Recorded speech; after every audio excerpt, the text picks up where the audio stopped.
नमस्कार, मैं हूं आकिब खान। आप देख रहे हैं जानने का हक। जानने का हक यानी देश का ऐसा अकेला टेलीविज़न कार्यक्रम जो है आपके लिए, आपके हक के लिए। ये वो कार्यक्रम है जहां सूचना के अधिकार से जुड़ा हर मसला, हर सवाल उठाते हैं हम, क्योंकि ये है हर आम आदमी का हथियार, सूचना का अधिकार। अगर आप भी इस कानून का, सूचना के अधिकार कानून का इस्तेमाल करना चाहते हैं तो आप हमें फ़ोन कर सकते हैं। हमारा फ़ोन नंबर है 23386947 यानी 23386947। अगर आप देश के किसी भी कोने से फ़ोन करना चाहते हैं, दिल्ली का स्टडी कोड 011 यानी 011 ज़रूर लगा लीजिएगा। आज सूचना के अधिकार कानून के हर मुद्दे पर, हर मसले पर सवाल जो मुद्दे हैं उन पर बात करने के लिए हमारे साथ स्टूडियो में मौजूद हैं सामाजिक कार्यकर्ता विष्णु राजगढ़िया जी। विष्णु राजगढ़िया जी, स्वागत है आपका। धन्यवाद। चलिए प्रोग्राम में आगे बढ़ते हैं। हम बात कर रहे हैं झारखंड राज्य की। इस राज्य की राजधानी रांची है, जो कि काफ़ी कुछ यहाँ पर मुद्दे हैं सूचना के अधिकार कानून से जुड़े हुए, उनके बारे में हम अगले आधे घंटे में आपको रूबरू कराएंगे। जैसा कि झारखंड को बिहार से अलग हुए महज 12 साल ही हुए हैं, लेकिन इन करीब 12 सालों में झारखंड की राजनीति ने कई उतार चढ़ाव देखे हैं। ऐसे में जो यहाँ पर भ्रष्टाचार का भी मुद्दा काफ़ी अहम रहा है, लेकिन यहाँ के लोगों के लिए जागरूकता और सजगता में सूचना का अधिकार कानून उनको एक ताकत देता है और उनको एक हथियार देता है कि वो प्रशासन को जवाबदेह बना सकें, सवाल पूछ सकें। मधु मिश्रा, जिन्होंने आरटीआई लगाकर जो जेपीएससी था, उनसे ये जानना चाहा कि जो उन्होंने एग्ज़ाम के लिए जो दिया था उनमें आखिर उनका नंबर कितना आया, तो सूचना के अधिकार कानून से उनको आरटीआई लगाकर, हालांकि उनका जो मार्क्स आया उसमें उनको मालूम चला उनको मार्क्स कम दिए गए थे, तब उन्होंने जाकर इसमें कोर्ट में अर्जी दी और एक लड़ाई लड़ी और उसके बाद उन्हें जीत हासिल हुई। और आज मधु मिश्रा जो रांची विश्वविद्यालय है वहाँ पर अंग्रेजी में प्रोफेसर हैं। देखते हैं ये स्टोरी अपनी। सपने वो नहीं जो सोते हुए आते हैं, सपने वो हैं जो सोने न दें। मधु मिश्रा भी दिन रात मेहनत करती ताकि वो अपने सपनों को साकार कर सके। बढ़ती उम्र और घटती उम्मीदें परेशानियां बढ़ा रही थी। जेपीएससी यानी झारखंड लोक सेवा आयोग के तहत इंटरव्यू दिया। जैसी उम्मीद थी वैसा ही साक्षात्कार हुआ, पर पल भर में ही सपना बिखर गया। लिस्ट में मधु मिश्रा का नाम नहीं था। मैंने जेपीएससी में मैंने अप्लाई किया था और इंटरव्यू भी दिया था। बहुत अच्छा इंटरव्यू हुआ था, तो मैं एक्सपेक्ट कर रही थी कि मेरा भी उसमें हो जाना चाहिए, लेकिन कुछ वजह से बाद में पता चला कि मेरा नाम नहीं था, मेरा नहीं हुआ, मैं अनसक्सेसफुल रही। तो मुझे कुछ लोगों से पता चला, मैं बहुत डिस्टर्ब थी, और कुछ लोगों से पता चला आरटीआई के बारे में, क्योंकि मुझे भी जानकारी नहीं थी, मैं भी उतनी अवेयर नहीं थी। टूटे सपनों को थोड़ी आस मिली जब आरटीआई के बारे में पता चला।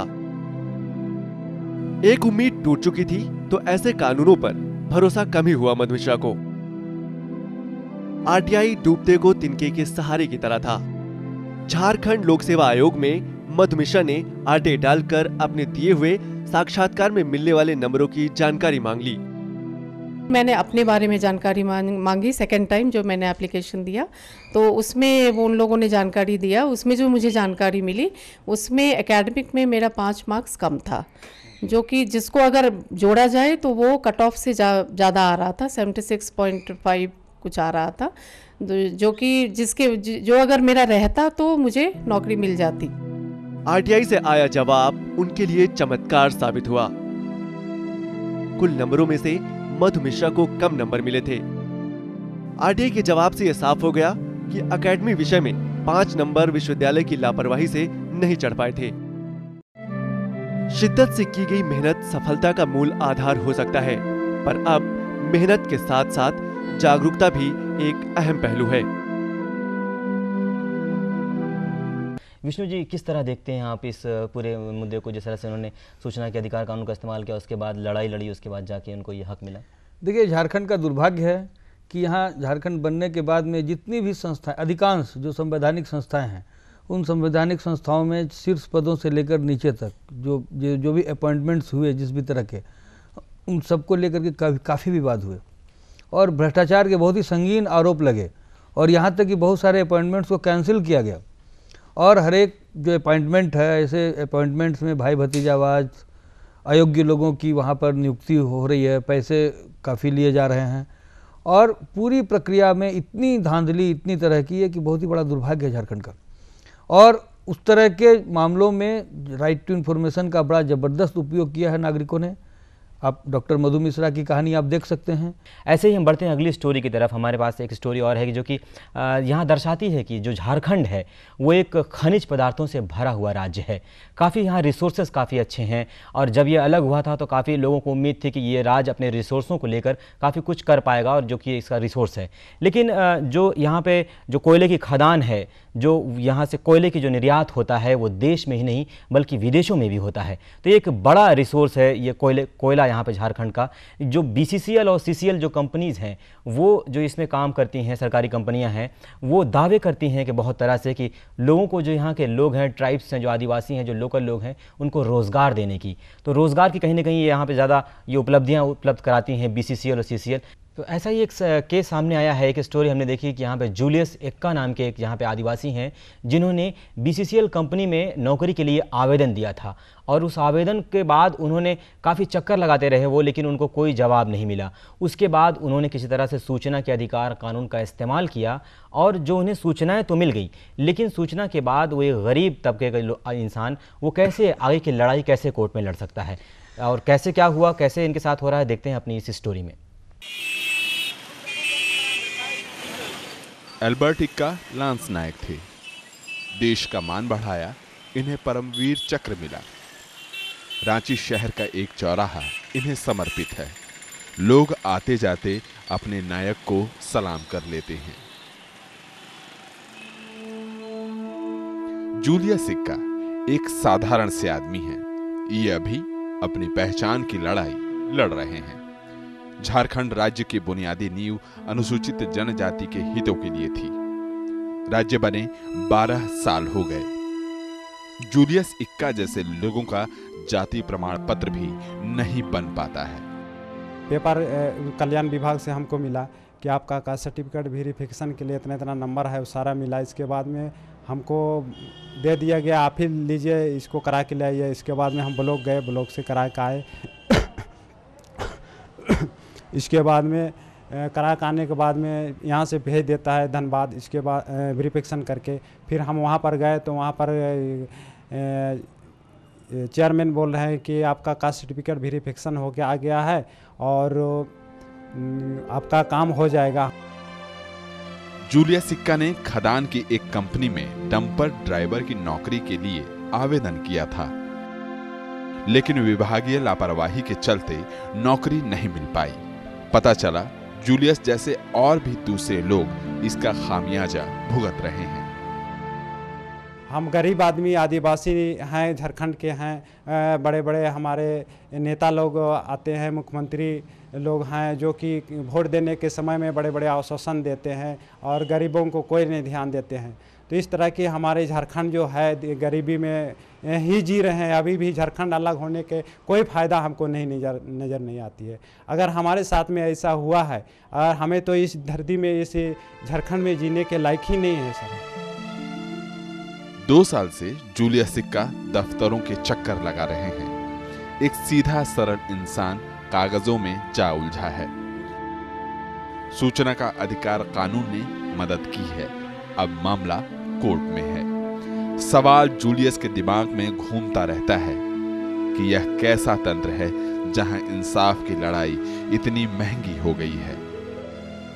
कैसे देखते हैं विष्णु जी इस स्टोरी को कि एक गरीब आदमी और सूचनाएं मिल जाती हैं, लेकिन उसके बाद फिर देखिए जूलियस एक्का की जो कहानी है वो झारखंड की जो रियल पिक्चर है वो दिखलाती है।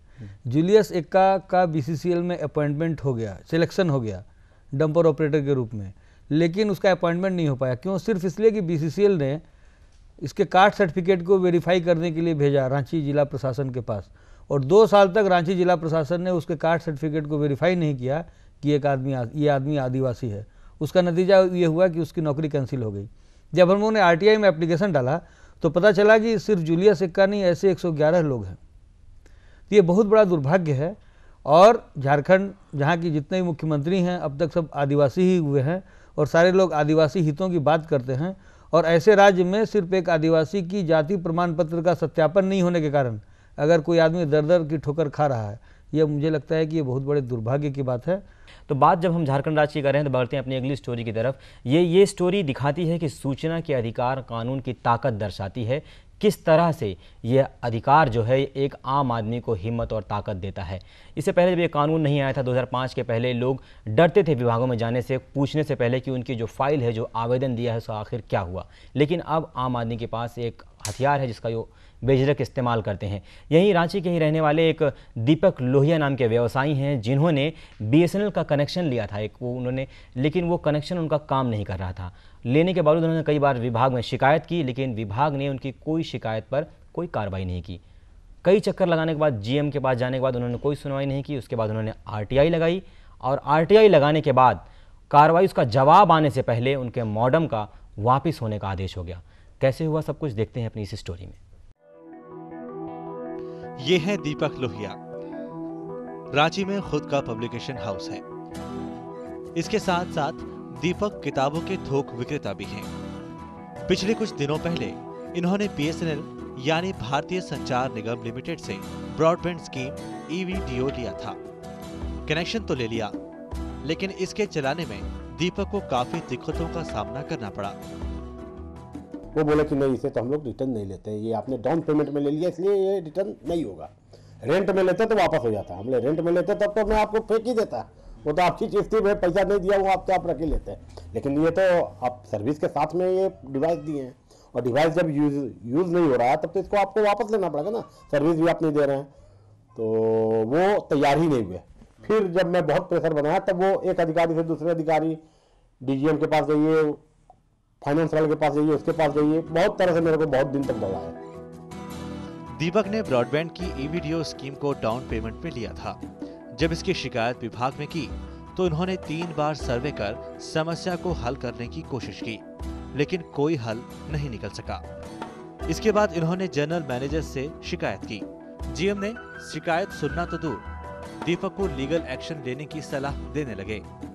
पहले तो विभागीय अधिकारी अपने काम की जिम्मेदारी लेने से पल्ला झाड़ते रहे, लेकिन ये RTI की ही ताकत थी जिसकी वजह से दीपक लोहिया को उनका हक मिल सका। विष्णु जी, हर किसी की किस्मत उनके जैसे दीपक जैसी नहीं होती कि RTI लगाया काम हो गया। ऐसे बहुत सारी अभी समस्याएं हैं झारखंड राज्य में कि लोग RTI लगाते हैं, उसका जवाब नहीं मिलता, आयोग में मामला जाता है, उसके बाद फिर कार्रवाई। कहीं ना कहीं ऐसा ही लगता कि आपको जो सेक्शन 4 की बात है, जो इस धारा की सबको विभाग को सार्वजनिक सूचना करनी चाहिए, उसका कितना हो पाया है झारखंड राज्य में? देखिए, उसकी वजह यही है ना कि चाहे राज्य का मामला हो चाहे पूरे देश का मामला हो, हर जगह ब्यूरोक्रेसी के अंदर में एक ये भावना आई कि RTI का अगर हम सही तरीके से लागू कर देंगे RTI को, तो उनकी मनमानी वहाँ नहीं चलेगी। और इसका जो उदाहरण है वो खुद झारखंड राज्य सूचना आयोग में भी देखा गया। अभी जो झारखंड राज्य सूचना आयोग है उसमें सिर्फ एक मुख्य सूचना आयुक्त हैं, और मुख्य सूचना आयुक्त का कुछ दिनों पहले मैं एक स्टेटमेंट पढ़ रहा था। उनका स्टेटमेंट है कि 20% लोग सूचनाएं मांगते हैं भयादोहन करने के लिए, है ना। तो सूचना मांग करके कोई क्या भयादोहन कर सकता, मैं नहीं समझ पा रहा हूँ। लेकिन अगर जिस राज्य का मुख्य सूचना आयुक्त वो RTI के बारे में इस तरह की धारणा रखता हो, उस राज्य में RTI का क्या भला हो सकता, आप समझ सकते हैं। तो कहीं ना कहीं जो मतलब मामले की पेंडेंसी भी बढ़ेगी, अगर सूचना आयुक्त की निश्चित कमी तौर है, पर पेंडेंसी भी बढ़ रही है और जो जवाब लोगों को मिल सकता है उसमें कोई दिक्कत आ सकती है। देखिए, ये इतना बढ़िया कानून है, इस कानून को अगर राज्य सरकारें और केंद्र सरकार अगर इसको पूरे मन से लागू करें तो सरकारों की भी क्रेडिबिलिटी बढ़ेगी, सरकारों के प्रति लोगों का भरोसा जगेगा, कामकाज बेहतर होंगे, व्यवस्थित होंगे, और हर 5 साल के बाद इन सरकारों को जो एंटी इनकम्बेंसी फैक्टर का सामना करना पड़ता है उसका भी सामना शायद न करना पड़े। तो मुझे तो इन सरकारों को ये कहने का मन करता है कि अगर आप अपनी सरकार की दीर्घायु चाहते हैं तो RTI का बढ़िया से आप इम्प्लीमेंटेशन कराइए अपने राज्य में। सही है विष्णु जी, जिस तरह से कहा कि अगर आप सरकार की दीर्घामी चाहते हैं तो आप जो है सूचना के अधिकार कानून को अच्छी तरह से इसका इम्प्लीमेंटेशन करें। और हम उम्मीद करते हैं कि आने वाले दिनों में इस झारखंड राज्य में भी सूचना के अधिकार कानून पर जो अधिकारी हैं, जो ब्यूरोक्रेट, जो बैठे हुए अफसरशाह हैं, वो काफ़ी कुछ करेंगे और लोगों को जवाब देंगे और एक ट्रांसपेरेंसी, जो पारदर्शी जो समाज की स्थापना करेंगे। बहरहाल कार्यक्रम में आज बस इतना ही। विष्णु जी, आप हमारे साथ आए और अपने सवाल जवाब दिया, आपका बहुत बहुत शुक्रिया। बहरहाल कार्यक्रम में इतना ही, इजाज़त दीजिए, नमस्कार।